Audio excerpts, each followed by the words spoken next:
அனைவருக்கும் இனிய வணக்கம். ஆசிரியர்கள் அனைவரும் சிறப்பு டெட்டுக்காக தயாராகி கொண்டிருக்கிறோம். இந்த நேரத்தில் மேத்ஸில் ஒரு நம்ம 30 கொஷின், நமக்கு மொத்தம் 150 கொஷின், அதில் மேத்ஸில் 30 கொஷின். இப்போ நம்ம புக்கில் இருந்து ஒரு 30 கொஷின் எடுத்து உங்களுக்காக நாங்கள் ப்ரிப்பேர் பண்ணியிருக்கோம். இதை பார்க்கலாம். இது முழுவதும் புக்கிலேருந்து எடுக்கப்பட்ட கொஷின் தான். இது எப்படி உங்களுக்கு தெரிஞ்சிருக்கு, இதில் என்னென்ன நமக்கு இன்னும் தெரியாமல் இருக்குது, எப்படி பயிற்சி எடுக்கணும் அப்படிங்கிறக்காக இது ஒரு ரொம்ப யூஸ்ஃபுல்லாக இருக்கும். இந்த வீடியோ ஃபுல்லாக பார்க்கலாம். Okay, 30 questions. ஃபஸ்ட் கொஸ்டின் பாருங்கள். -5,0 என்ற புள்ளி வரைபடத்தாளில் எங்கு அமையும்? சரிங்களா? அதாவது எக்ஸ் அச்சின் மீது இருக்குமா, ஒய் அச்சின் மீது இருக்குமா, முதல் கால் பகுதியில் இருக்குமா, இரண்டாவது கால் பகுதியில் இருக்குமா அப்படின்னு கொஸ்டின். சரிங்களா? இப்போ நம்ம பாருங்கள், வரைபடத்தாள் அப்படின்னு சொன்னால் இப்பொழுது இப்போ இந்த கிடைமட்டமாக போகக்கூடிய இந்த அச்சு மற்றும் செங்குத்தாக போகக்கூடிய இந்த அச்சு, கிடைமட்டமாக இருக்கக்கூடிய அச்சு வந்து நமக்கு எக்ஸ் அச்சு, செங்குத்தாக இருக்கக்கூடிய அச்சு வந்து ஒய் அச்சு. இது இரண்டும் வெட்டிக்கொள்ளும் புள்ளி வந்து ஆர்ஜின், அதாவது 0,0 அப்படிங்கக்கூடிய ஆதி புள்ளியில் ரெண்டு வெட்டிக்கும். இதுதான் நமக்கு முதல் கால் பகுதி, இது இரண்டாவது கால் பகுதி, இது மூன்றாவது கால் பகுதி, இது நான்காவது கால் பகுதி. முதல் கால் பகுதியில் வந்து எக்ஸும் ப்ளஸ்ஸு, ஒய்யும் ப்ளஸ், ப்ளஸ் கமா ப்ளஸ்.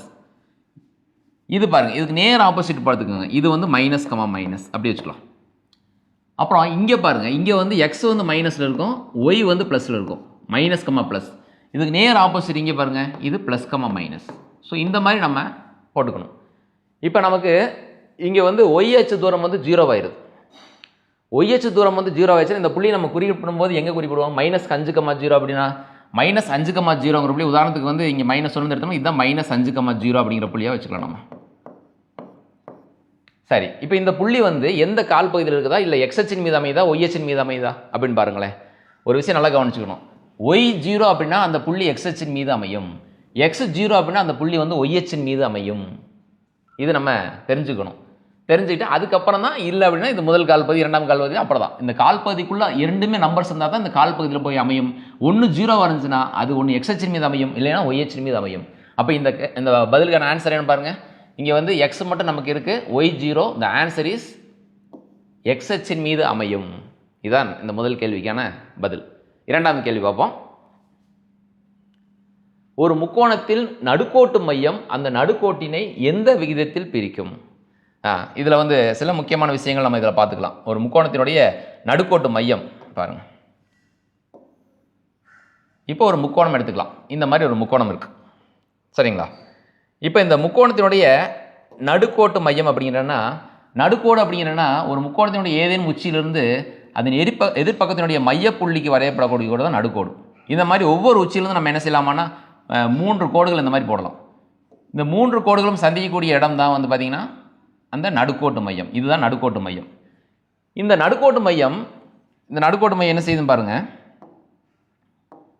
இந்த நடுக்கோட்டு மையம் இருக்கு இல்லைங்களா, இந்த நடுக்கோட்டு மையம் இந்த கோட்டு துண்டுகளை உச்சியிலேருந்து நம்ம பார்க்கணும். 2:1ங்கிற விதத்தில் பிரிக்கும். இந்த உச்சியிலேருந்து பார்த்தோம்னா 2:1ங்கிற விதத்தில் பிரிக்கும். இந்த உச்சியிலேருந்து பார்த்தோம்னா 2:1. இந்த பக்கம் 2 பங்கு இருக்கும், அந்த பக்கம் 1 பங்கு இருக்கும். ஸோ உச்சியிலேருந்து தான் பார்க்கணும். அப்போ ஒரு முக்கோணத்தின் நடுக்கோட்டு மையம் அந்த நடுக்கோட்டினை எந்த விதத்தில் பிரிக்கும் அப்படின்னா 2:1 என்ற விதத்தில் பிரிக்கும். ஸோ இந்த பிரியக்கூடிய விதத்தை நம்ம உச்சியிலேருந்து தான் பார்க்கணும். உச்சியிலேருந்து இங்கே வந்து நடுக்கோட்டு மையம் வரைக்கும் 2 பங்கு, இந்த பக்கம் 1 பங்கு. ஸோ 2:1 அப்படிங்கிறது தான் ஆன்சர். முக்கியமான கொஷின். ஒரு சரிவகம் வரைய ஒன்றுக்கொன்று தொடர்பில்லாத எத்தனை அளவுகள் வேணும் அப்படின்னு சொல்லிட்டு கொஸ்டின் பாருங்கள். இப்போ இதில் நம்ம ஃபுல்லாகவே பார்த்துடலாம். இப்போ நமக்கு ஃபஸ்ட்டு வந்து பார்த்திங்கன்னா நாற்கரம். இப்போ நாற்கரம் வரைகிறதுக்கு எத்தனை அளவுகள் வேணும்? நாற்கரம் வரைகிறதுக்கு ஒன்றுக்கொன்று தொடர்பில்லாத 5 அளவுகள் வேணும். அதுலேருந்து அப்படியே ஒன்று கம்மி பண்ணிக்கோங்க. சரிவகம் வரைகிறதுக்கு ஒன்றுக்கொன்று தொடர்பில்லாத 4 அளவுகள் வேணும். அதுலேருந்து அப்படியே கம்மி பண்ணிக்கோங்க. இணைகரம் வரைகிறதுக்கு ஒன்றுக்கொன்று தொடர்பில்லாத 3 அளவுகள் வேணும். அப்போ பார்த்துக்கங்க, இது அப்படியே நீங்கள் வரிசையாக வேணும். அப்புறம் செவ்வகம் 2 அளவுகள், சதுரத்துக்கு 1 அளவு இருந்தால் போதும், நம்ம வரைஞ்சிக்கிறோம். அப்போது ஃபஸ்ட்டு நாற்கரம் 5 அளவுகள் வேணும். அதுலேருந்து சரிவகம், அப்புறம் இணைகரம், அப்புறமா செவ்வகம், அப்புறம் சதுரம் வந்துடும். சரிங்களா? இப்போ சாய்சதுரம் வரைகிறதுக்கும் நமக்கு வந்து 2 அளவுகள் வேணும். சாய்சதுரம் வரைகிறதுக்கு நமக்கு 2 அளவுகள் வேணும், அதுவும் தெரிஞ்சுக்கணும். அப்போ பாருங்கள், சாய்சதுரம் வரையணும், செவ்வகத்துக்கும் 2 அளவுகள் வேணும், சதுரத்துக்கு 1 அளவு இருந்தால் போதும், வரைஞ்சிடலாம். ஸோ இங்கே கேட்கப்பட்ட வினா வந்து ஒரு சரிவகம் வரைய ஒன்றுக்கொண்டு தொடர்பில்லாத எத்தனை அளவுகள் தேவை? ஒரு சரிவகம் வரைய ஒன்றுக்கொண்டு தொடர்பில்லாத அளவுகள் நமக்கு எத்தனை வேணும்னா 4 அளவுகள் தேவை. சரிங்களா? ஸோ அடுத்த கொஸ்டின் போயிடலாம். 11வது ஃபிபொனாச்சி எண் என்ன? இந்த ஃபிபொனாச்சி சீக்வன்ஸ் ரொம்ப முக்கியம். இதில் வந்து 11வது எண் என்னன்னு கேட்டிருக்காங்க. ஸோ ஃபிபொனாச்சி சீக்வன்ஸ் நம்ம அப்படியே ஃபுல்லாக எழுதிக்கணும். ஃபஸ்ட்டு ஃபிபொனாச்சினா ஃபஸ்ட் நம்பர் 1, அதுக்கு அடுத்து 1 1 வந்து எவ்வளவு 2 2 1 3 3 2 5 5 3 8 8 5 13 13 8 21 21 13 34 34 21 55 அதுக்கப்புறம் 89. இப்போ எத்தனை எண்கள் வந்துருப்பாங்க? 1 2 3 4 5 6 7 8 9 10 11. அப்போ 11வது எண் நமக்கு என்ன வருதுன்னு பார்த்தீங்கன்னா 89. ஸோ இதே மாதிரி நம்ம கண்டுபிடிச்சிட்டே போகலாம். ஃபஸ்ட்டு இந்த எண் எப்படி ஸ்டார்ட் ஆகணும்? ஃபிபொனாச்சின்னு சொன்னாலே ஃபஸ்ட்டு முதல் 2 1 போட்டணும். அப்போ இதை ரெண்டையும் கூட்டி போடணும், இதை ரெண்டையும் கூட்டி போடணும், இதை ரெண்டையும் கூட்டி போடணும். இப்படி கூட்டிகிட்டே போகிறது தான் ஃபிபொனாச்சி. இப்போ மோனலிசா ஓவியம் வந்து எதற்காக அது மிக அழகாக இருக்குது அப்படின்னா அந்த ஃபிபொனாச்சியோட சீக்வன்ஸ் இருக்கிறனால தான் அந்த மோனலிசா ஓவியம் வந்து மிக அழகாக இருக்குது. அதுவும் இந்த நேரத்தில் நம்ம தெரிஞ்சுக்கணும். அப்போ 11வது ஃபிபொனாச்சி எண் என்னன்னு கேட்டிங்கன்னா 89. ஸோ அடுத்த கொஸ்டின் போயிடலாம். 16% தள்ளுபடியில் ஒரு பொருளை வந்து 250 ரூபாய்க்கு வாங்கினா 210 ரூபாய்க்கு வாங்கினா அந்த தொப்பியினுடைய குறித்த விலை என்ன அப்படின்னு கொஸ்டின். சரிங்களா? இப்போ 16% தள்ளுபடியில் நம்ம 210 ரூபாய்க்கு வாங்குகிறோம். இப்போ இதில் வந்து நம்ம என்ன செய்யலாம்னா இதில் எல்லாமே நம்ம ஆன்சர் டு கொஸ்டின் போகலாம். இந்த ஆன்சர் கூட செக் பண்ணி பார்க்கலாம். இதில் எக்ஸாக்டாக 16% கண்டுபிடிச்சோம்னா நமக்கு இதில் வந்து டெசிமல் வரும், இதுலேயும் வரும். பாருங்கள், இந்த 2 நம்பர்ஸை மட்டும் பாருங்கள். ஃபஸ்ட்டு ஸ்ட்ரைட்டாக நம்ம என்ன மெத்தடில் போகலான்னு பாருங்கள். ஒரு பொருளோட விலை வந்து நம்ம 100 ரூபான்னு வச்சுக்குவோம். அப்போ 100ல் வந்து 16% வருங்க. 100ல் 16% தள்ளுபடி போனோம். 100ல் 16 ரூபாய் தள்ளுபடி பண்ணிடணும். 100ல் வந்து 16 ரூபாய் தள்ளுபடி போனோம்னா அதோட விலை வந்து 84 ரூபா வரும். சரிங்களா? அப்போ 84 ரூபா வாங்கப்பட்ட விலை அப்படின்னா அதோட குறித்த விலை வந்து 100. 210 ரூபா வாங்கப்பட்ட விலை அப்படின்னா குறித்த விலை வந்து இங்கே பாருங்கள் 100/84. அதை 210ஆல் பெருக்கணும். ஸோ இப்படி தான் போடணும். இப்படி போடும்போது என்ன இங்கே பாருங்கள் 2 1 4 இது வந்து 25. இதை ரெண்டி கட் பண்ணாமல் நமக்கு வந்து 10 வரும். ஸோ ஆன்சர் வந்து 250 தான் ஆன்சர். இதோட ஆன்சர் வந்து 250 தான். சரி, இல்லை நான் ஆன்சர்லேருந்தே நான் கொஸ்டினுக்கு போகிறேன் அப்படின்னா இந்த 250ல் 16% கண்டுபிடிங்க. 250ல் 16% கண்டுபிடிங்க. இது கரெக்டாயிருங்களா? 2 5 10 5 5 25 1 2 8 2 16. ஸோ 8 40. அப்போ 250 40 ரூபா கழிச்சா 210 ரூபா. சில நேரத்தில் நம்ம என்ன செய்யணும்னா இந்த மாதிரி ரொம்ப எனக்கு ஃபார்முலா தெரியல அப்படிங்கும்போது ஆன்சர் டு கொஸ்டின் போயிடணும். அந்த ஆன்சரை ஒவ்வொன்றா கண்டுபிடிச்சி மொத்தம் 4 கொடுத்துருப்பாங்க. அதில் ஒன்று தான் கரெக்டான ஆன்சர், மற்ற 3 வந்து டிஸ்ட்ராக்டர், நம்மளை வந்து திசை திருப்பற்காக கொடுத்துருப்பாங்க. அதை ஒவ்வொன்றா பார்த்து நெக்லெக்ட் பண்ணிட்டே வந்தோம்னா நம்ம சரியான ஆன்சரை கண்டுபிடிச்சிடலாம். ஸோ இந்த மாதிரி இந்த கொஸ்டினுக்கு நம்ம ஆன்சர் டு கொஸ்டினும் போகிறோம். அடுத்து ஒரு முக்கோணத்தினுடைய வெளிக்கோணம் 120 டிகிரி, அதன் உள்ளதிர் கோணம் 58 டிகிரின்னு மற்றொரு உள்ளதிர் கோணம் கண்டுபிடிக்க சொல்கிறாங்க. இப்போ நம்ம இதில் ரொம்ப முக்கியமானது ஒரு முக்கோணத்தினுடைய கான்செப்டில் ஓகே. இப்போ ஒரு முக்கோணம் இருக்குன்னு பாருங்கள். ஒரு முக்கோணத்தில் இங்கே ஒரு வெளிக்கோணம் உருவாகுது. இந்த முக்கோணத்தினுடைய வெளிக்கோணம் உருவாகும் போது இந்த வெளிக்கோணம் எதற்கு ஈக்குவலாக இருக்குன்னா இந்த உள்ளெதிர் கோணங்களுக்கு ஈக்குவலாக இருக்கும். இந்த 2 உள்ளெதிர் கோணங்களுக்கு இந்த வெளிக்கோணம் ஈக்குவலாக இருக்கும். அப்போ அதனுடைய வெளிக்கோணம் எவ்வளோ சொல்கிறாங்க? 120 டிகிரி சொல்கிறாங்க. உள்ளெதிர் கோணம் ஒரு கோணம் எவ்வளவுங்க? ஒரு கோணம் வந்து 58 டிகிரி. அப்போ இன்னொரு கோணம் கண்டுபிடிக்க சொல்கிறாங்க. அப்போ 120 டிகிரிலேருந்து நம்ம 58 டிகிரி கழிக்கணும். அப்போ அது வந்து எவ்வளோ வருதுங்க? 62 டிகிரி வரும். 62 டிகிரி வருங்க. 62 70 120 வந்துடுது. இது ஒரு முக்கியமான பண்பு. ஒரு முக்கோணத்தில் வெளிக்கோணம் உள்ளெதிர் கோணங்கள் கூடுதலுக்கு சமம் அப்படிங்கிறது முக்கியமான பண்பு. இதுதான் வெளிக்கோணம். இந்த வெளிக்கோணம் நேர் ஆப்போசிட்டில் இந்த ரெண்டும் இந்த உள்ளெதிர் கோணங்கள் அதுக்கு சமமாக வரும். இப்போ நம்ம இது வேற ஒரு பண்பை பயன்படுத்தி பாருங்கள். நேர்கோட்டின் மீது உண்டாகக்கூடிய கோணங்கள் அடுத்துள்ள கோணங்கள் 180 டிகிரியா? அப்போ இந்த கோணம் எவ்வளோ வரும்? இது 120 டிகிரி அப்படின்னா இது 60 டிகிரி வரும். இப்போ முக்கோணத்தின் 3 கோணங்கள் எவ்வளவு? 180 டிகிரி வருதுங்களா? 62 70 120 180. ஸோ முக்கோணத்தினுடைய இந்த பண்புக்கு நமக்கு சமம். இதிலே பாருங்கள், வெளிக்கோணம் உள்ளெதிர் கோணங்கள் கூடுதலுக்கு சமம், நேர்கோட்டின் மீது உண்டாகக்கூடிய அடுத்துள்ள கோணங்கள் கூடுதல் 180 டிகிரி, ஒரு முக்கோணத்தில் 3 கோணத்தையும் கொண்ட 180 டிகிரி. ஸோ 3 கான்செப்ட் நம்ம இந்த ஒரு கொஸ்டின் மூலமாகவே தெரிஞ்சுக்கலாம். ஸோ நமக்கு கரெக்டான ஆன்சர் என்ன கேட்டீங்கன்னா 62 டிகிரி. எல்லாம் கரெக்டாக கண்டுபிடிச்சி இங்கே ஆன்சர் தப்பாக குறிச்சிடக்கூடாது. அது ரொம்ப முக்கியம். ஸோ ரஃப் ஒர்க்கை ரொம்ப எல்லாம் பக்காவாக பண்ணிவிட்டு ரஃப் ஒர்க் ரொம்ப தெளிவாக பண்ணணும். பேக்கில் வந்து கொஸ்டின் பேப்பரோட பேக் சைடில் வந்து நமக்கு மேத்ஸுக்கு தான் அது தேவைப்படும். ரஃப் ஒர்க்காக நம்ம நிறைய ஒரு 2 பேப்பர் கொடுத்துப்பாங்க. அந்த பேஜஸில் நம்ம அழகாக அந்த ரஃப் ஒர்க்கில் செஞ்சு பார்த்து கொண்டு சப்ஸ்டிட் பண்ணணும். ரஃப் ஒர்க் ரொம்ப தெளிவாக பண்ணுங்கள். ஒரு 0 அப்படியெல்லாம் விட்டுட்டு பண்ண வேணாம். என்ன இருக்கோ அசிட்டிஸ் அப்படியே எடுத்து எழுதி ரஃப் ஒர்க் பண்ணுங்கள். அடுத்து 3a² சமமானது. இதெல்லாம் மேத்ஸ் டீச்சர்ஸ்க்குலாம் பார்த்தா ரொம்ப எளிமையான குணமாக இருக்கும். இது என்னன்னு கேட்டிங்கன்னா இங்கே என்ன பிரச்சனை வரும்னா இந்த 3 ஸ்கொயர் பண்ணாமல் 3a² எழுதிடுவாங்க. அப்படி செய்யக்கூடாது. இங்கே பாருங்கள் ஏவை ஸ்கொயர் பண்ண மாட்டாங்க, இங்கே 3 ஸ்கொயர் 6 எழுதியிருக்காங்க. இது காமனாக ஒரு பண்ணக்கூடிய ஒரு மிஸ்டேக், அதுக்காக இது கொடுத்துருக்காங்க. இதனுடைய டைரக்ட் ஆன்சர் வந்து 3 ஸ்கொயர் 9, a² வந்து a². அப்போ 9a² தான். அடுத்த கொஸ்டின் என்னன்னா கீழ்கண்டவற்றில் ராமானுஜம் எண் எது? இப்போ ஆப்ஷன் பாருங்கள் 1728, 4003, 5240, 6300. 1728. அடுத்த கொஸ்டின் பாருங்கள் கீழ்கண்டவற்றில் ராமானுஜம் எண் எது? 1728, 4104, 5240, 6300. இப்போது இந்த கொஸ்டின் கொஞ்சம் நமக்கு இது கவனமாக தெரிஞ்சால் எழுத முடியும். இப்போ 8ஆம் புத்தகத்தில் பார்த்தீங்கன்னா ராமானுஜம் எண் அப்படிங்கிற ஒரு பாக்ஸில் கொடுத்துருப்பாங்க. அதில் அதை ஃபஸ்ட் நம்பர் கொடுத்துருப்பாங்க. அந்த 1729 நம்ம அனைவருக்குமே தெரிந்த எண் வந்து இந்த 1729. இந்த 1729 எப்படி எழுதலாம்னா, அதாவது 12³ + 1³ எழுத முடியும். அதே மாதிரி 10³ + 9³ இந்த எண்ணை எழுதலாம். அதாவது இங்கே பாருங்கள் 1728 + 1, இங்கே வந்து 1000 + 729. இதுதான் முதல் எண் அப்படிங்கிறது நமக்கு தெரியும். அவர் ஹார்டி வந்து அவரை போய் பார்க்க போயிருப்பார், அவர் வந்து உடம்பு முடியாமல் இருப்பார். அந்த கொஸ்டின் இதுதான் ராமானுஜம் எண், அவர் வந்து டாக்ஸி நம்பர் இல்லையா, இதுதான் ஃபஸ்ட் நம்பர். ஸோ ரொம்ப எளிமையாக கேட்கப்பட்டாங்கன்னா கீழ்கண்டோர் ராமானுஜம் எது என்ன எதுன்னு சொல்லிட்டு 1729 டேரெக்டாக கொடுத்துடலாம். ஸோ இதுக்கு அடுத்த நம்பர் நமக்கு தெரிஞ்சிருக்கான்னு செக் பண்ணலாம். அதில் மொத்தம் 4 நம்பர்ஸ் கொடுத்துருப்பாங்க. ஸோ ஜஸ்ட் இதுக்கு அப்புறம் அடுத்த இருக்கக்கூடிய இந்த வெரி ஃபஸ்ட் நம்பர் என்னன்னு கேட்டிங்கன்னா 4104. ஸோ இந்த நம்பர் நம்ம எல்லோரும் தெரிஞ்சு வச்சுக்கணும். இதுக்கப்புறம் இன்னும் 2 நம்பர் இருக்குது, அது கூட பரவாயில்ல, புக்கில் இருக்குது, நீங்கள் பார்த்துக்குங்க. இப்போ இதை பாருங்கள் எப்படி எழுதலாம்னா 15³ + 9³ எழுதலாம், 16³ + 2³ எழுதலாம். அதாவது 15³ 3375, 9³ 729. கூட்டி பாருங்கள் 4, 8 2 10, 0 மீதி 1, 4104 வரும். இங்கே பாருங்கள் 16³ 4098, 6 36 4096. 2³ வந்து 8. அப்போ 4 0 1 4 4104 4104 வரும். சரிங்களா? ஸோ அதுக்கு அடுத்த நம்பர் என்னென்னு பார்த்தீங்கன்னா 4104 தான். இப்போ நமக்கு என்ன ஆன்சர் இருக்குது? 4104 தான் இருக்குது. ஸோ இதைத்தான் நம்ம எடுத்துக்கணும். இதுக்கப்புறம் பாருங்கள் இன்னும் நம்பர் தள்ளி போயிடும், 13000க்கு போயிடும், 13000க்கு போயிடும் அடுத்த நம்பர், அப்புறம் 20000க்கு போயிடும் அந்த அதுக்கு நம்பர். அப்போது இந்த இடத்துல நம்ம ரொம்ப கவனமாக இருக்கணும். இந்த கொஸ்டின் பார்த்துக்கோங்க. அடுத்து பாருங்கள் -16 ÷ 4க்கு சமமானது என்ன? இது சின்ன ஜஸ்ட் ஒரு கான்செப்ட் ஓரியன்டட் கொஸ்டின் தான். ஸோ -16 4ஆல் வகுத்து முன்னாடி மைனஸ் போடலாமா? இந்த ஆப்ஷன் வராது, தப்பு. -16 மைனஸால் வகுத்த ப்ளஸ் வந்துடும். இங்கே ஆன்சர் வந்து நமக்கு மைனஸில் வரணும், அப்போ இது தவறு. 16 -4ஆல் வகுக்கலாமா?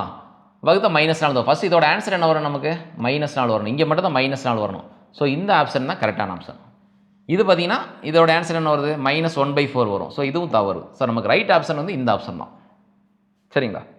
ஸோ அடுத்த கொஸ்டின் போயிடலாம். பூஜ்ஜியத்துடன் ஒரு கடனையோ வருமானத்தையோ பெருக்க கிடைக்கும் பெருக்கல் பலன் பூஜ்ஜியமே என்ற விதியினை கூறிய கணித மேதை யார்? இது மேத்ஸ் டீச்சர்ஸே இந்த புக்குக்குள்ளே இந்த பாக்ஸ்க்குள்ளே இந்த கொஸ்டின் இருக்கிறது, இந்த கான்செப்ட் இருக்கிறது யாரும் அதிகமாக பார்க்க மாட்டாங்க. என்னென்னு கேட்டிங்கன்னா ஜஸ்ட் எல்லாமே நடத்திட்டே போயிடும். அந்த மேத்ஸில் முக்கியமான இருக்கக்கூடிய கணித மேதைகளை பற்றிய கருத்துக்களை வந்து அது அதிகமான பேர் பார்த்துருக்கிறதுக்கான வாய்ப்புகள் குறைவு தான். ஏன்னா இவர் யார்? நமக்கு வந்து பூஜ்ஜியத்தை கண்டுபிடித்தவர் யார்? கொஸ்டின். பூஜ்ஜியத்தை கண்டுபிடித்தவர்கள் இந்தியர்கள். அப்போ யார் கண்டுபிடிச்சது அப்படின்னா பிரம்மகுப்தா தான் கண்டுபிடிச்சது. பூஜ்ஜியத்தை கண்டுபிடித்தவர் யார் அப்படின்னா பிரம்மகுப்தா. அந்த பிரம்மகுப்தர் என்ன செஞ்சிருக்காருன்னா அவர் தான் இது வந்து 7ஆம் புத்தகத்தில் முதல் பருவத்தில் இந்த புத்தகம் வந்து கணிதத்தின் கதை அப்படிங்கிற அவருடைய நூலிலிருந்து எடுத்து சில விதிகள்லாம் கொடுத்துருப்பாங்க. அதில் மிக முக்கியமான விதி பூஜ்ஜியத்துடன் ஒரு கடனையோ வருமானத்தையோ பெருக்க கிடைப்பது பெருக்கல் பலன் பூஜ்ஜியம். அவர் என்ன செஞ்சார்? கடன் அப்படின்னா நெகட்டிவ் நம்பர்ஸ், வருமானம் அப்படின்னா பாசிட்டிவ் நம்பர்ஸ். சரிங்களா? அப்போ கடனையோ வருமானத்தையோ பெருக்கும் பொழுது 0 கூட எதை பெருக்கினாலும் நமக்கு 0 தான் அப்படின்னு சொல்லிட்டு அவர் டிஃபைன் பண்ணவர் தான் பிரம்மகுப்தர். ஸோ ஆரியப்பட்டா யார்? அவர் வந்து பையனுடைய டெசிமல் பாயிண்ட்ஸ் 4 டெசிமலுக்கு மாதிரி பையனுடைய மதிப்பு கண்டுபிடிச்சவர். சரியா? இவர் பூமியை பற்றி நிறைய பூமியுடைய சுற்றளவு இது சம்மந்தப்பட்ட ஆராய்ச்சியில் நிறைய பண்ணியிருக்கார். இப்போ பிரம்மகுப்தர். ராமானுஜன் நம்மளுடைய கணித மேதை தெரியும். அவர் எண்களில் வந்து நிறைய அவருடைய பங்களிப்பு அதிகம். கடந்த 1000 ஆண்டுகளுடைய ஆகச்சிறந்த கணித மேதை அப்படிங்கிற ராமானுஜம். காஸ் அப்படிங்கிறவர் கணித மேதையினுடைய சக்கரவர்த்தி. 1லிருந்து 100 வரைக்கும் எண்களை கூட்டும் பொழுது அதனுடைய விடை என்னன்னு கேட்ட ஆசிரியர் உட்காந்துருவார். உடனடியாக அந்த மாணவர் என்ன செய்வார்னா 1லிருந்து 100 வரைக்கும் கூட்டினா நமக்கு விடை வந்து 5050 அப்படிங்கிற விடையை வந்து சொல்லியிருப்பார். அவர் கணித மேதையினுடைய சக்கரவர்த்தி காஸ். நிச்சயமாக கணித மேதைகள் சம்மந்தப்பட்ட ஏதேனும் ஒரு வினா வந்து இதற்கு முன்னாடி வினாத்தாள்கள் வந்துட்டுருக்கு. எதிர்வரக்கூடிய வினாத்தாள்களையும் அந்த மாதிரி ஏதேனும் ஒரு எளிமையான ஒரு கணித மேதையை பற்றிய கேள்வி இடம்பெறுவதற்கான வாய்ப்புகள் இருக்கிறனால நம்ம கணித மேதைகளை பற்றி ஜஸ்ட் ஒரு பார்த்துக்கலாம். ஒரு டைம் பார்த்தா போதும், ரொம்ப ஈஸி. அடுத்து பரப்பளவு 140 சதுர சென்டிமீட்டர் மற்றும் இணை பக்க அளவுகளின் கூடுதல் 10 சென்டிமீட்டர் கொண்ட சரிவகத்தின் உயரம் என்ன?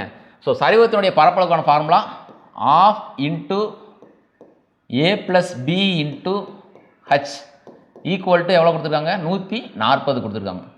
இப்போ ½ நம்ம அப்படியே வச்சுக்கிடுவோம். a + b அப்படின்னு இணைப்பக்கங்கள் கூடுதல் வந்து 10 இன்ட்டு ஹைட் ஈக்குவல் டு 140. அப்போ இது நம்ம 2ஆல் கட் பண்ணிக்கலாம், 5. So height equal to 140/5. So 2 5 10,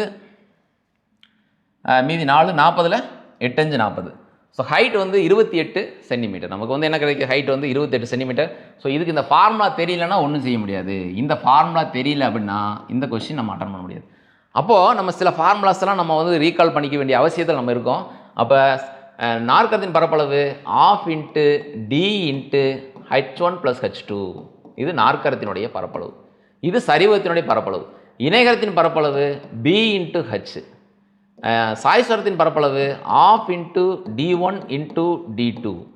இது சாய்ஸ்வரத்தினுடைய பரப்பளவு. செவ்வகத்தின் பரப்பளவு, சதுரத்தின் பரப்பளவு நமக்கு தெரியும் இல்லைங்களா? செங்கோண முக்கோணத்தின் பரப்பளவு, அது முக்கோணம் கான்செப்ட் போயிடும். இது எல்லாமே நாற்கர குடும்பத்தில் வரக்கூடியது. சரிங்களா? இது நம்ம தெரிஞ்சுக்கணும். அடுத்த கொஸ்டின் போயிடலாம். ஒரு புள்ளியில் அமையும் 3 கோணங்கள் 1:4:7 என்ற விகிதத்தில் உள்ளன எனில் அந்த கோணங்கள் யாவை? இது ஒரு நல்ல கொஸ்டின். இப்போ பாருங்கள், ஒரு புள்ளியில் அமையக்கூடிய கான்செப்டில் பார்க்கலாம். ஒரு புள்ளியில் நீங்கள் பாருங்கள், ஒரு புள்ளியில் அமையக்கூடிய மொத்த கோணங்களினுடைய கூடுதல், ஒரு புள்ளியில் அமையக்கூடிய மொத்த கோணம், இந்த கோணம் இந்த கோணம் இந்த கோணம் இதெல்லாத்தையும் கூட்ட நமக்கு எவ்வளோ வருங்க? 360 டிகிரி வரும் மொத்தமாக. நீங்கள் பாருங்கள், ஒரு சுற்றிட்டு வந்தோம்னா மொத்தமாக நமக்கு 360 டிகிரி கிடைக்கும். நேர்கோட்டின் மீது உண்டாகக்கூடிய கோணங்கள் 180 டிகிரி சொன்னால் இது 360 டிகிரி. ஸோ இப்போ இந்த எப்போவெல்லாம் இந்த மாதிரி விகிதம் வருதோ அந்த விகிதத்தை கட் பண்ணால் நம்ம இதை வந்து ஒரு எக்ஸ்னு வச்சுக்கணும். இதை வந்து 4 எக்ஸால் மல்டிப்ளை பண்ணிட்டோம்னா இப்படி எத்தனை பங்குகள் மொத்தம் கண்டுபிடிக்கணும். மொத்தம் எத்தனை பங்குகள்? 12 பங்கு. 12 பங்கு வந்து 360னா ஒரு பங்கு எவ்வளவு? ஒரு பங்கு வந்து 36. அப்போ 30ஆல் நம்ம பெருக்கணும். ஓர் 30 30, 4 3 12, 120, 7 3 21, 210. இதுதான் விடை. அப்போ 30, 120, 210 இதுதான் விடை. ஸோ இதுதான் ஆன்சர். ஓகே, அடுத்த கொஸ்டின் போயிடலாம். படத்தில் எக்ஸின் மதிப்பை காண்க. இப்போ இணைகோடுகளை குறுக்கு வெட்டிட்டு போகுது இல்லைங்களா? இப்போ நம்ம பாருங்கள், இணைகோடுகளை குறுக்கு வெட்டும் பொழுது இது ரொம்ப முக்கியமான ஒரு கான்செப்ட். இப்போ ஒரு இணைகோடு இருக்குன்னு வச்சுக்கோங்க. இந்த மாதிரி ஒரு இணைகோடு இருக்குன்னா இப்போ இணைகோடில் என்னவெல்லாம் நடக்குதுன்னு பாருங்கள். இணைகோடுகளில் எப்போவுமே இந்த ஒத்த கோணங்கள் 2 சமம். இந்த கோணம் இந்த கோணம் ஒரே இடத்துல உருவாக்கக்கூடிய இந்த ஒத்த கோணங்கள் சமம். சரிங்களா? அதே மாதிரி இந்த 2 கோணங்கள் இதெல்லாம் சமம். அதுக்கடுத்து பாருங்கள், ஒன்று விட்ட கோணங்கள் சமம். ஒன்று விட்ட கோணம் அப்படின்னா இந்த கோணமும் இந்த கோணமும் சமம். இதுதான் ஒன்று விட்ட கோணங்கள். இங்கே கொடுத்துருக்கிறது பாருங்களேன், ஒன்று விட்ட கோணங்கள் 2 சமம். சரிங்களா? இதுக்கடுத்து இன்னொரு பாயிண்ட் இருக்குது. என்னென்னு பார்த்தீங்கன்னா, குறுக்கு வெட்டின் ஒரே பக்கத்தில் அமைந்த 2 உட்கோணங்களின் கூடுதல் வந்து 180 டிகிரி. இது ரெண்டையும் நம்ம ஆட் பண்ணிட்டோம்னா நமக்கு 180 டிகிரி வரும். ஸோ இந்த 3 பண்பு தெரிஞ்சுக்கணும். ஃபஸ்ட்டு பண்பு என்னென்னு பார்த்தீங்கன்னா, இந்த மாதிரி ஒத்த கோணங்கள் 2 சமம். ரெண்டாவது பண்பு என்னென்னு பார்த்தீங்கன்னா, ஒன்று விட்ட கோணங்கள் 2 சமம். மூணாவது பண்பு என்னென்னு பார்த்தீங்கன்னா, குறுக்கு வெட்டின் ஒரே பக்கத்தில் அமைந்த கோணங்கள் உட்கோணங்கள் கூடுதல் 180 டிகிரி. ஸோ இவ்வளோ தான். இது நம்ம தெரிஞ்சுக்கணும். ஸோ அந்த பண்பின் அடிப்படையில் தான் இந்த வினாவை நம்ம சால்வ் பண்ண போகிறோம்.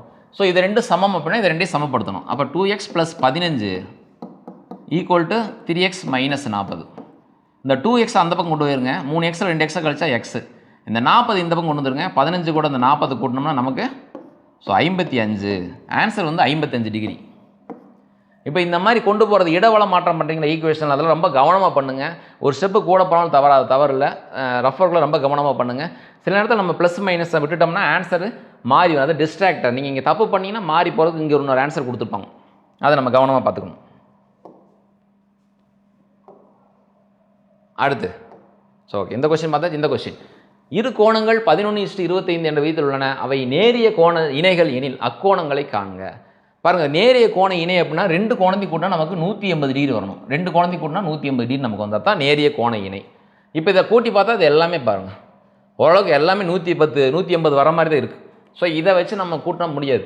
அப்போ நம்ம ஆல்ரெடி சொன்ன மாதிரி இதை கட் பண்ணோம்னா இது வந்து 11x ப்ளஸ் இது வந்து 25x அப்படி வச்சுக்கலாம். அப்போ மொத்தம் எத்தனை பங்கு இருக்குது? 36 பங்கு இருக்குது. ஸோ 36 பங்குன்னு வச்சுக்கோங்க. 36x வந்து நமக்கு எவ்வளோ வருது? 180 வருது. அப்போ x = 180 30ஆல் வகுத்தோம்னா I3 15, அதாவது 5ஆல் அடிபட்டு போயிடும். அடிபடுற மாதிரி நம்பர் தான் கொடுப்பான் நமக்கு. அதாவது மொத்தம் 180 இருக்குது.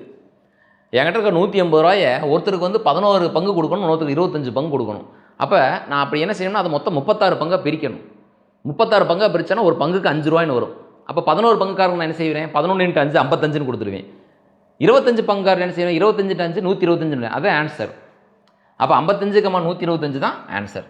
ஸோ இதுதான் ஆன்சர். அடுத்து பாருங்கள், ஒரு ஆண்டு 9 மாதங்கள் என்பது எத்தனை ஆண்டுகள்? பாருங்கள், சூப்பர் கொஸ்டின் இது.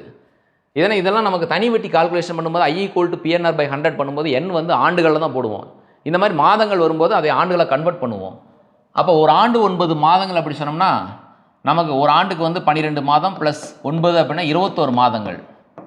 இந்த 21 மாதங்களை ஆண்டாக மாற்றணும்னா ஒரு ஆண்டுக்கு 12ஆல் நம்ம வகுக்கணும் இல்லைங்களா? மாதங்களை ஆண்டுகளாக மாற்றணும்னா 12ஆல் வகுக்கணும். இப்போ 18 மாதங்கள் அப்படின்னோம்னா 12ஆல் வகுத்தோம்னா 1.5 வருடம் வரப்போகுது. இப்போ நம்ம இந்த 12ஆல் வகுத்தோம்னா என்ன ஆகுது, 2 3 அடிக்கணும். 7 3 21, 4 3 12. அப்போ 7/4 ஆண்டுகள் அப்படிங்கிறது தான் சரியான விடை. ஸோ அடுத்த கொஸ்டின் போயிடலாம். A+B இது வந்து கடந்த டெட் தேர்வில் இந்த வினா கேட்கப்பட்டதுன்னு நினைக்கிறேன். அதாவது A+B த ஹோல் ஸ்கொயர், நமக்கு வந்து 4 முற்றுமைகள் இருக்குது. A+B the whole square, A - B the whole square, A² - B square, x + A × x + B. இங்கே பாருங்கள், இந்த 4 முற்றுமைகளை பயன்படுத்தி மிக நிச்சயமாக ஒரு வினா கட்டாயமாக கேட்கப்படும்.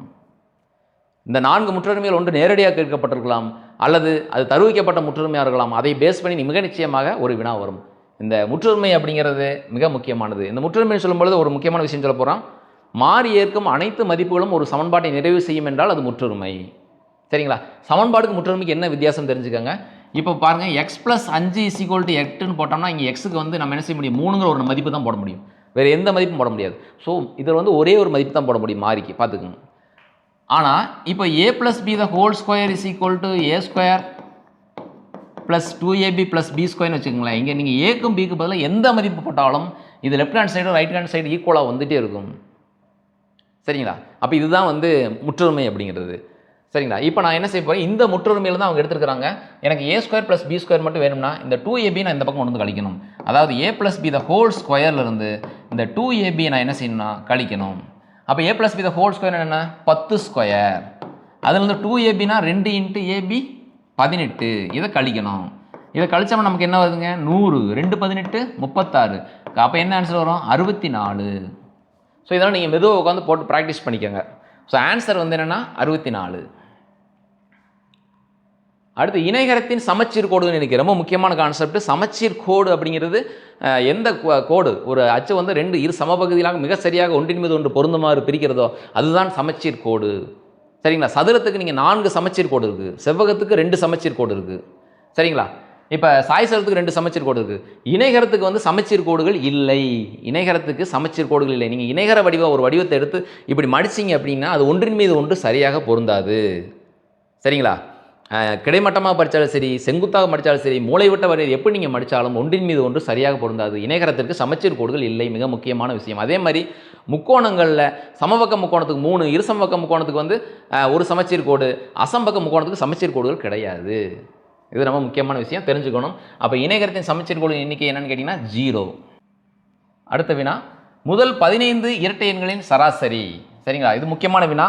புள்ளியலை பொறுத்தளவுக்கு சராசரி, இடைநிலை, முகடு, வீச்சுகள், இந்த மாதிரி நிறைய விஷயங்கள் இருக்குது. இதில் சராசரி, இடைநிலை, முகடுங்கிறது 8ஆம் வகுப்பு வரைக்கும் இருக்குது. வீச்சுகள் எல்லாம் வந்து 9ஆம் வகுப்பில் 10ஆம் வகுப்பில் இருக்குது. 10ஆம் வகுப்பில் தான் வீச்சுகள் எல்லாம் இருக்குது. இப்போ நம்ம பார்க்கலாம். இப்போ இது ரொம்ப எளிமையான வினா தான்.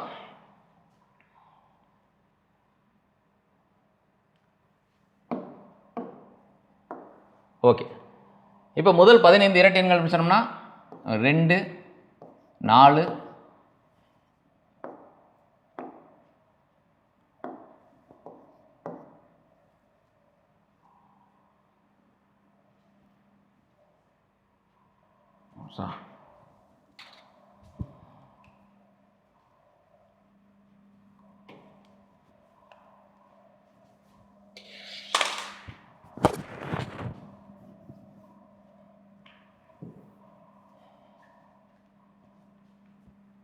ஓகே, அடுத்த கொஸ்டின்.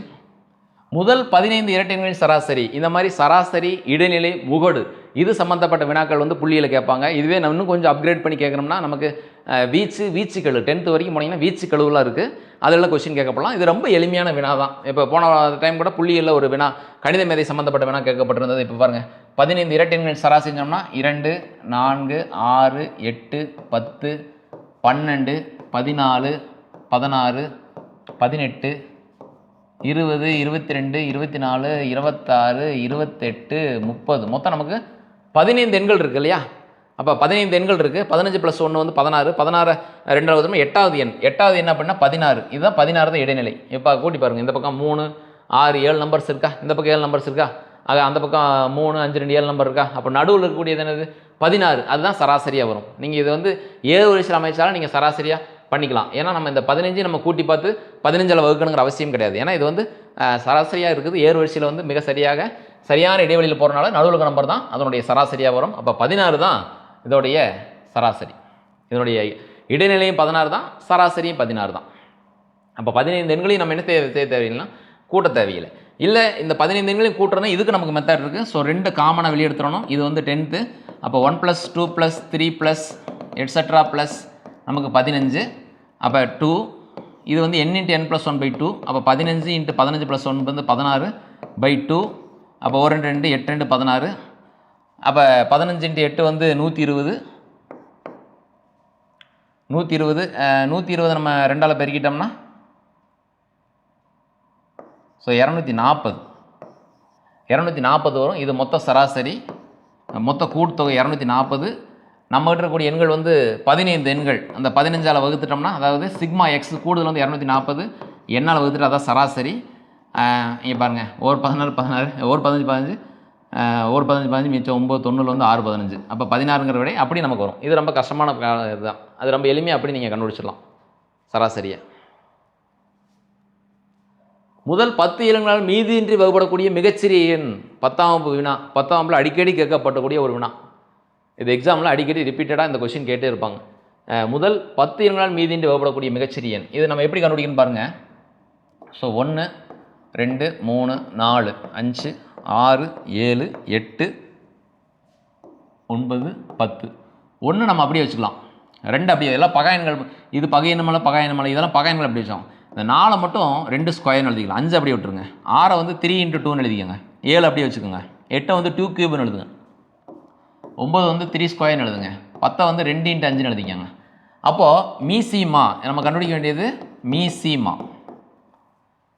இப்போ இது என்ன இதெல்லாம் காரணியாக உறைஞ்சிருச்சு. இது பாருங்கள், இது 1 1ஆக தான் இருக்குது, 2 2ஆக தான் இருக்குது, 3 3ஆக தான் இருக்குது, 5 5ஆக தான் இருக்குது, 7 7ஆக தான் இருக்குது. பாருங்கள், இப்போ இந்த பக்கம் இருக்கலாம் காரணிகள். இதில் எது 2ஓட மேக்ஸிமம் காரணி என்னென்னா பெருசு 2 கியூப், 3 வந்து 3 ஸ்கொயர், அதுக்கப்புறம் 5 5 வந்து 5 மட்டும் தான் இருக்குது, அதுக்கப்புறம் 7 இருக்குது, அவ்வளோதானே இருக்குது. பாருங்களேன், அப்போ பாருங்கள்,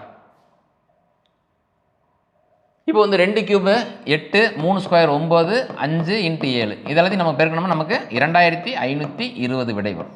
2520 விடை வரும். சரி, ஓகே. அடுத்த கொஸ்டின் போகலாம். பிரமிடுகளின் உயரத்தை காணவும் கடற்கரைக்கும் கப்பலுக்கும் இடைப்பட்ட தூரத்தை கணக்கிடவும் வடிவியலை பயன்படுத்தியவர்.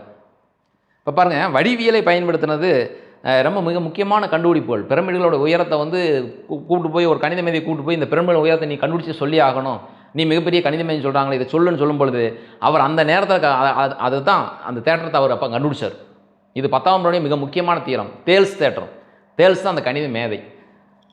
அதை தேல்ஸ் தான் கண்டுபிடிச்சிப்பார். இப்போ இந்த அல்குவாரிஸ்மி அப்படிங்கிற யாருன்னு கேட்டிங்கன்னா, இவர் விகிதமுறை எண்களை வந்து காது கேளாத எண்கள் அப்படின்னு சொன்னவர் இந்த அல்குவாரிஸ்மி. கேண்டர் யாருன்னு கேட்டிங்கன்னா, கணங்களை பற்றிய ஒரு கோட்பாடு நிறைய உருவாக்குனவர். கணமொழியில் வந்து நிறைய ஆராய்ச்சி பண்ணியிருக்கார். டயோபாண்டஸ் யாருன்னு கேட்டிங்கன்னா இயற்கணிதத்தினுடைய தந்தை.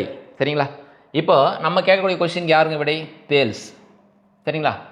தேல்ஸ். இப்போ தேல்ஸை பேஸ் பண்ணி சில வினாக்கள் வரலாம், ஆனால் அது கொஞ்சம் ஹை லெவல், அது 10th பேஸ் கொஸ்டின்ஸ் பார்க்கலாம். நீ அடுத்ததாக கொஸ்டின்ஸ் அந்த மாதிரி வந்தால் நம்ம ட்ரை பண்ணுவோம். ஓகே, அடுத்து, ஒரு சீரான பகடை உருட்டப்படும் பொழுது ஓர் இரட்டைப்படை எண் கிடைப்பதற்கான நிகழ்தகவு. ரொம்ப எளிமையான வினா. நிகழ்தகவு அப்படின்னு கேட்டிங்கன்னா, நிகழ்தகவுக்கான ஃபார்முலா வந்து என்னென்னு கேட்டிங்கன்னா N/A/N/S. Probability of an event வந்து அந்த N/A/N/S. சரிங்களா? இப்போது நம்ம அப்படி கூட பார்க்க தேவையில்லை. ஒரு பகடை ஓட்டும்போது நமக்கு எத்தனை சான்ஸ் கிடைக்கும்? மொத்தம் 6 சான்ஸ் கிடைக்கும். அதில் ரெட்டப்பட நம்பர் என்ன கிடைக்கும்? 2 4 6. ஒரு பகடை ஒட்டும் போது 1 நம்பர் விழுகலாம், 2 விழுகலாம், 3 விழுகலாம், 4 விழுகலாம், 5 விழுகலாம், 6 விழுகலாம். இந்த 6 நம்பர் விழுகலாம். ரெட்டப்பட நம்பர்களுக்கு எத்தனை சான்ஸ்? 3 சான்ஸ். அப்போ 6க்கு 3 சான்ஸ் சுருக்கணும் எவ்வளவுங்க? 1/2. அப்போ ஆன்சர் வந்து 1/2. ஓகே, அடுத்து பாருங்க. இப்போ அதே பாருங்க, சராசரியில் இப்போ இடைநிலை வந்துச்சு இந்த question. A 2A 4A 6A 9A பாருங்களேன், இதே வந்து ஏறு வரிசையில் அழகாக அற்புதமாக அடுக்கியிருக்கிறாங்க. அப்போ நடுவில் இருக்கக்கூடியது தான் இடைநிலை. அப்போ 4A தான் இடைநிலை. இடைநிலை எவ்வளோன்னு சொல்கிறாங்க? இடைநிலை வந்து 8ன்னு சொல்கிறாங்க. அப்போ A என்ன? 4 கூட எதை பெருக்குனா 8 கிடைக்கும்? 4 கூட 2 பெருக்குனா 8 கிடைக்கும். ஸோ இது ரொம்ப எளிமையான வேணும். x² - 4x + 4 நம்ம சொன்ன மாதிரி வந்துச்சு பாருங்க. A + b the whole square, அதில் A - b the whole square எல்லாம் வந்துருச்சு. சரிங்களா? இப்போ நம்ம இந்த காரணிப்படுத்தல உங்களுக்கு ஒரு எளிமையான மெத்தட் சொல்லி தந்தாரு. இந்த மாதிரி எந்த கோவை வந்தாலும் நடுவில் என்ன நம்பர் இருக்கோ நடுவில் போடுங்க, ஓரத்தில் இருக்க நம்பர் உச்சியில் போடுங்க. சரிங்களா? நடுவில் என்ன நம்பர் இருக்குது? -4. ஓரத்தில் நம்பர் இருக்குது +4. இப்போ 2 நம்பர் எனக்கு கூட்டினா -4 கிடைக்கணும். அதே 2 நம்பரை பெருக்குனா 4 கிடைக்கணும். 4 எப்படின்னா 2 × 2 எழுதலாம். அப்போ வந்து -2 -2 இங்கே பாருங்கள். இது ரெண்டையும் கூட்டினா நமக்கு என்ன கிடைக்குது? -4. ரெண்டையும் பெருக்குனா +4 கிடைக்குது. இது எக்ஸில் அமைந்த பல்லுறுப்புக்கோவையினால எக்ஸை கீழே போட்டுக்கோங்க. அப்போ ஆன்சர் வந்து x - 2 x - 2. ஸோ இப்படி நம்ம எளிமையாக இந்த கணக்கை சால்வ் பண்ண முடியும்.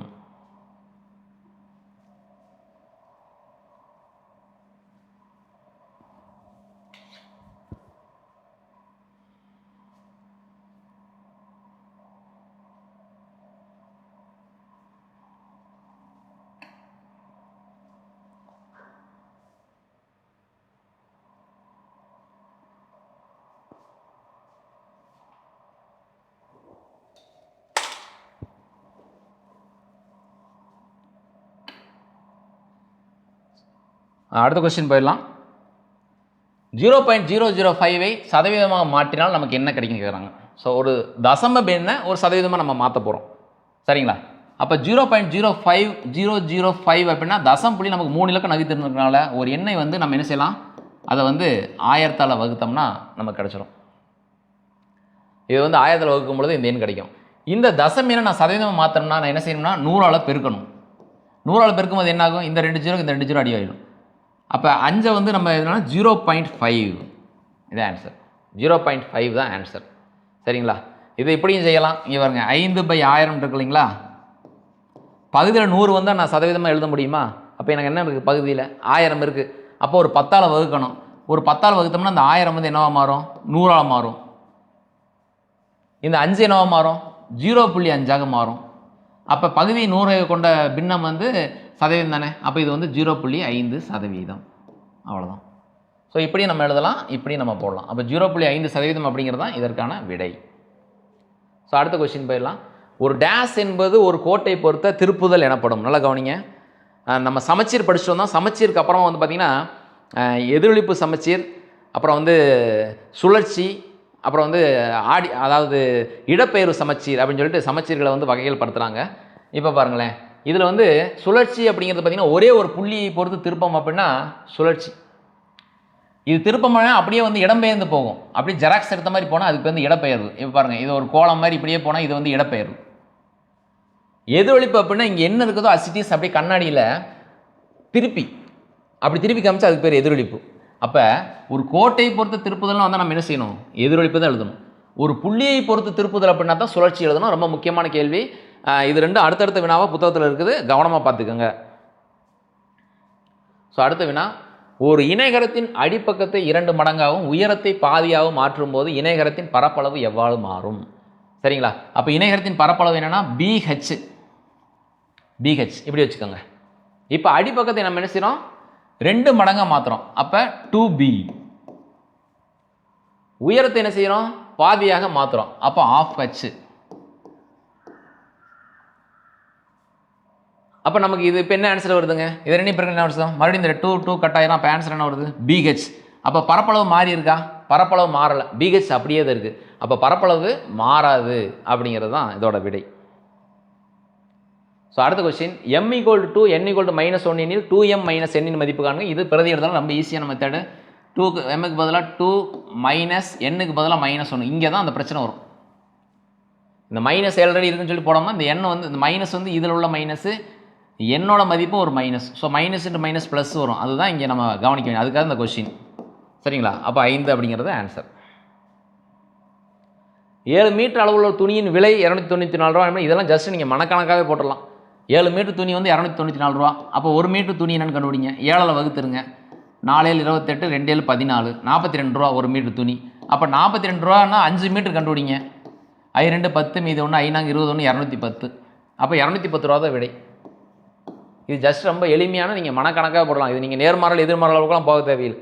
ரொம்ப எளிமையாக இந்த கணக்கு போடலாம். இது நேர்மாறலில் போகிறாலும் போடலாம். த லாஸ்ட் கொஸ்டின், இந்த இன்னொரு 2 கொஸ்டின் இருக்குது. கீழ்கண்டவற்றுள் எது ஒரு நிகழ்ச்சியின் நிகழ்தகவாக இருக்க முடியாது? 10th கொஸ்டினுங்க. அது ரொம்ப முக்கியமான கொஸ்டின். ஒரு நிகழ்ச்சியோட நிகழ்தகவு எடுத்துட்டோம்னா அந்த நிகழ்ச்சி நடக்கவே நடக்காதுன்னா 0. அந்த நிகழ்ச்சி 100% நடக்கும்னா 1. பாருங்களேன், எக்ஸாம் வச்சாலும் ஒருத்தன் வந்து 100க்கு 0 மார்க் வாங்கலாம். அல்லது அவன் என்ன செய்யலாம்னா 100க்கு 100 மார்க் வாங்கலாம். இதுக்கு நடுவில் தான் ஏதோ ஒரு மார்க் வாங்கினா ஒன்று இந்த மார்க் வாங்கணும், இல்லைன்னா அந்த மார்க் வாங்கணும். அப்போ 0க்கு 1க்கு நடுவில் தான் ஒரு நிகழ்ச்சியினுடைய நிகழ்தகவு இருக்கும். ஒன்று 0வாக இருக்கும், இல்லைனா 1ஆக இருக்கும். இப்போ 0க்கு இந்த பக்கம் ஒரு நிகழ்ச்சியோட நிகழ்தகவு வராது, 1க்கு அந்த பக்கம் நிகழ்ச்சியோட நிகழ்தகவு போகாது. அப்போ 0க்கு இந்த பக்கம் யார்? மைனஸ் நம்பர்ஸ்லாம் இருக்குது. சரியா? நெகட்டிவ் நம்பர்ஸ்லாம் இருக்குது. ஸோ நெகட்டிவ் நம்பர்ஸ் வந்துச்சுன்னா நீங்கள் நிகழ்ச்சி நிகழ்தகவாக இருக்க முடியாதுன்னு எழுதணும். அதே மாதிரி தகா பின்னங்கள், ஏதாவது தகா பின்னங்கள் வந்துச்சுன்னா நீங்கள் அது ஒரு நிகழ்ச்சியினுடைய நிகழ்தகவாக இருக்க இயலாது அப்படின்னு எழுதணும். அப்போ இங்கே பாருங்களேன், இப்போ நீங்கள் இது பாருங்கள், 20% என்னங்க? அப்போ 20/100. இது சுருக்கணுமா 1/5. இதை சுருக்கணுமா 0.2. 0.2 0க்கும் 100க்கும் 1க்கு நடுவில் தான் இருக்குது. அப்போ இது நிகழ்ச்சி நிகழ்தாக இருக்க முடியும். ஸோ இந்த தகா பின்னம் தான் 7/4 அப்படிங்கிறது தான் நமக்கு ஆன்சர். அப்போ 7/4 நம்ம சுருக்கணும் என்ன வரும்? 4 மிச்சம் 1/4 வருதுங்களா? 1/4. அதுதான் நிகழ்ச்சி நிகழ்தகவாக இருக்க முடியாது. அடுத்த கொஸ்டின் போயிடலாம். முதல் 10 பகாயன்களினுடைய வீச்சு அப்படின்னு சொன்னால் முதல் 10 பகாயன்கள் எழுதிட வேண்டியதாங்க. அது 10 பகாயன்கள் அப்படின்னோம்னா 2 3 5 7 11 13 17 19 23 29. இதான் முதல் 10 பகாயன்கள். இந்த பகாயன்களும் நம்ம வந்து ஒரு அட்லீஸ்ட் ஒரு 30 வரைக்கும் தெரிஞ்சு வச்சுருக்கணும். அப்போ இந்த 10 பகாயன் வீச்சு அப்படின்னா மிகப்பெரிய மதிப்பு மைனஸ் மிகச்சிறிய மதிப்பு. அப்போ 29லேருந்து 2 நம்ம கழிச்சோம்னா நமக்கு 27. ஸோ இதுதான் ஆன்சர், 27. அப்போ இதுதான் முடிஞ்சது 30 கொஸ்டின். ரொம்ப சூப்பராக பார்த்துருக்கோம். அப்போது என்ன நம்ம வந்து ப்ரிப்பேர் பண்ணாலும் அதை ப்ராக்டிஸ் பண்ணணும். மேத்ஸ் அப்படின்னாலே கொஞ்சமாக ப்ராக்டிஸ் பண்ணணும். இந்த மாதிரி வினாக்கள் வந்து நமக்கு வந்து திரும்ப திரும்ப நம்ம என்ன பண்ணிகிட்ருக்கோம், நம்ம எந்த லெவலில் இருக்கோம் அப்படின்னு தெரிஞ்சுக்கிறதுக்கு ஒரு உந்து சக்தியாக இது அமையும். மீண்டும் அடுத்த ஒரு மார்க் டெஸ்ட்டில் நான் உங்களை சந்திக்கிறேன். நன்றி, வணக்கம்.